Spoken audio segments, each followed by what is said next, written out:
This is the Morning Call. I am Nyasha K. Mutizwa.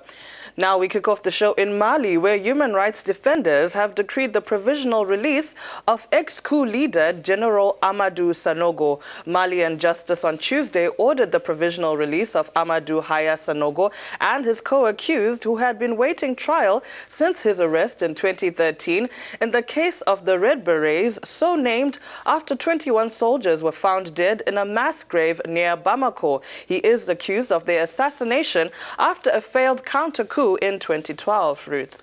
For civil society, the provisional release of Amadou Sanogo and his co-defendants is a reward on impunity. Even worse, others think that the judicial decision could call into question the trial for the alleged murder of anti-coup soldiers, which lasted nearly 4 years without ever reaching a conclusion. You should note that the decision by the Bamako Court of Appeal was watched closely given the extrajudicial implications and the possible appearance before the military court under the current Minister of Defense, Ibrahim Dahiru Dembele, who was indicted as the junta's former chief of staff between 2012 and 2013. Amnesty International said that the release of the defendants casts doubt on the authorities' commitment to bring justice and truth to the families of the 21 murdered soldiers. And now joining us from Bamako, Mali, is human rights activist Moctar Mariko, who's on the line right now. It's good to have you on the program. Now, Mr. Mariko, you have a better understanding of the provisional release of General Sanogo. Can you tell us a little more about it?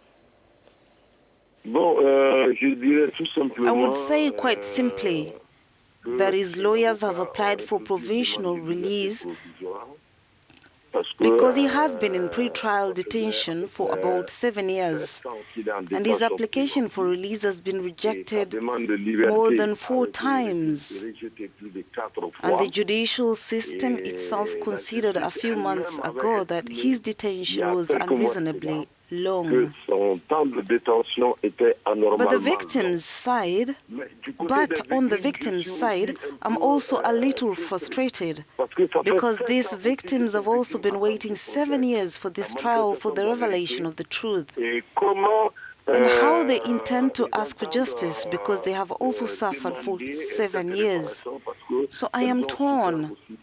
As a human rights activist, I'm obliged to recognize that a pre-trial detention should not be this excessively prolonged.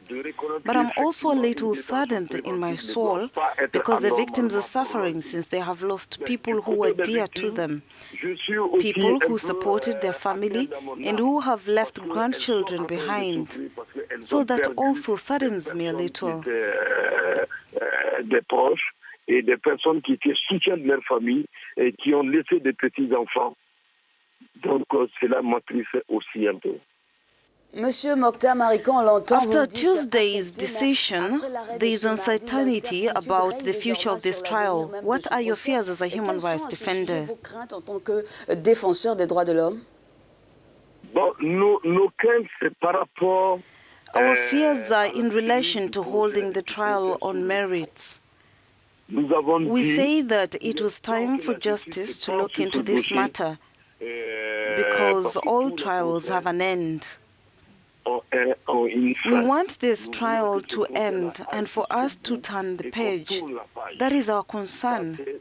That's why we said we are concerned that there will be a hearing on the basis of this trial.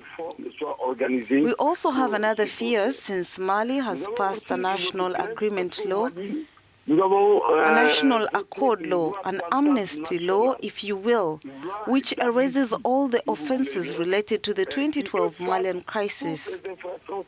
In other words, if an action was committed in link to the 2012 crisis, and if this offense also contributes to the erosion of social cohesion, the national accord intervenes to bring about an amnesty, a pardon, and the individual's right is repealed. Under these conditions, we say that if we observe this law, which is called the law that is promoting impunity, it could be used to benefit Sanogo in general. qu'on appelle une loi de promotion à l'impunité, il risque d'intervenir en faveur du General Sanogo. Nos deux craintes et nos inquiétudes. Now, don't you think that granting amnesty to General Sanogo, as was done for the leaders of the armed groups, can contribute to easing the social-political tensions currently affecting Mali? Well, his charges have nothing to do with the armed groups that are committing crime in northern and central Mali. This is due to a law that has been passed by the National Assembly of Mali, which excludes the offenses which Sanogo is charged with. The law excludes the only offenses that are within the jurisdiction of the ICC. That is war crimes, crimes against humanity, and crimes of aggression. However, the offenses committed by Sanogo do not fit in this category. That is why the National Accord, voted in July 2019, can intervene in his favor. Otherwise, the offenses he committed has nothing to do with what armed groups commit in northern Mali.